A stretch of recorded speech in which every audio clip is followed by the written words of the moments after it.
अहोई अष्टमी व्रत कथा। अहोई अष्टमी कार्तिक मास की कृष्ण पक्ष की अष्टमी को मनाया जाता है। प्राचीन काल में एक साहूकार था जिसके 7 बेटे और 7 बहुएं थीं।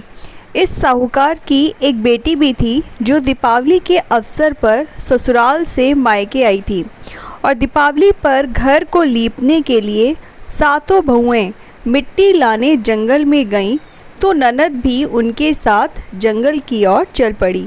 साहूकार की बेटी जहाँ से मिट्टी ले रही थी उसी स्थान पर स्याहू अपने 7 बेटों से साथ रहती थी और मिट्टी खोदते हुए गलती से साहूकार की बेटी की खुरपी से स्याहू का एक बच्चा मर गया और स्याहू इस पर क्रोधित होकर बोली, मैं तुम्हारी कोख बांधूंगी।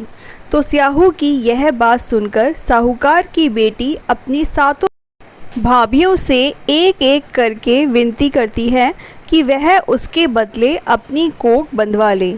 सबसे छोटी भाभी ननद के बदले अपनी कोख बंधवाने के लिए तैयार हो जाती है। इसके बाद छोटी भाभी के जो भी बच्चे थे वह सभी 7 दिन बाद मर जाते हैं।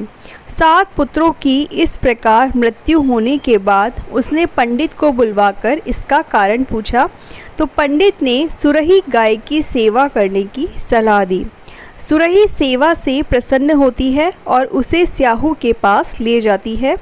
रास्ते में थक जाने पर दोनों आराम करने लगते हैं। अचानक साहूकार की बेटी छोटी बहू की नज़र एक और जाती है और वह देखती है कि एक सांप गरुड़ पंखनी के बच्चे को डसने जा रहा है और इसीलिए वह सांप को मार देती है। इतने में गरुड़ पंखनी वहां आ जाती है और खून बिखरा हुआ देखकर उसे लगता है कि छोटी बहू ने उसके बच्चे को मार दिया। इस पर वह छोटी बहू को चोंच मारना शुरू कर देती है। छोटी बहू इस पर कहती है कि उसने तो उसके बच्चे की जान बचाई है। गरुड़ पंखनी इस पर खुश होती है और सुरही सहित उन्हें स्याहू के पास पहुंचा देती है। स्याहू छोटी बहू की सेवा से प्रसन्न होकर उसे 7 पुत्र और 7 बहुएं होने का आशीर्वाद देती है। स्याहू के आशीर्वाद से छोटी बहू का घर पुत्र और पुत्र की वधुओं से हरा भरा हो जाता है। अहोई अष्टमी का अर्थ एक प्रकार से यह भी होता है कि अनहोनी का होनी बनाना, जैसे साहूकार की छोटी बहू ने कर दिखाया। इसकी एक और कथा है। दंत कथा के अनुसार एक बार एक औरत अपने 7 पुत्रों के साथ एक गांव में रहती थी। एक दिन कार्तिक महीने में वह औरत मिट्टी खोदने के लिए जंगल में गई। वहां पर उसने गलती से एक पशु के शावक की अपनी कुल्हाड़ी से हत्या कर दी और उस घटना के बाद उस औरत के 7 पुत्रों एक के बाद एक की मृत्यु को प्राप्त हो गए। इस घटना से दुखी होकर उस औरत ने अपनी कहानी गांव की हर एक औरत को सुनाई। एक बड़ी औरत ने उस औरत को यह सुझाव दिया कि वह माता अहोई की आराधना करे और पशु के शावक की सोते हुए हत्या के पश्चाताप के लिए उस औरत ने शावक का चित्र बनाया और माता अहोई अष्टमी के चित्र के साथ रखकर उनकी पूजा करने लगी।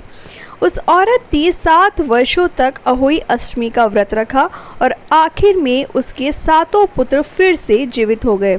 तो अहोई अष्टमी व्रत का महत्व जान लेने के बाद अब जानते हैं कि इसका व्रत किस प्रकार किया जाता है। अहोई अष्टमी व्रत की पूजा विधि। उत्तर प्रदेश, हरियाणा, उत्तर भारत के अन्य राज्यों में अहोई अष्टमी का व्रत निम्नलिखित तरीके से मनाया जाता है। प्रातःकाल सुबह जल्दी उठकर स्नान करने के बाद कुछ फल इत्यादि खाते हैं। मंदिर जाना अथवा घर के मंदिर में पूजा की जाती है। पूरे दिन निर्जल व्रत रखना भी प्रचलित है। शाम के समय बच्चों के साथ बैठकर अहोई अष्टमी माता की पूजा करते हैं। दीवार पर अष्टमी माता की तस्वीर बनाते हैं अथवा उनका एक कैलेंडर लगाते हैं। शाम को तारे निकलते ही उनको जल व खाना अर्पण करके ही व्रत खोलते हैं। अहोई अष्टमी पूजा सामग्री में चावल, रोली, मोली अथवा धूप, ले सकते हैं। अगर आपको आज की वीडियो अच्छी लगी हो तो प्लीज़ चैनल को लाइक, शेयर और सब्सक्राइब ज़रूर कीजिए। धन्यवाद।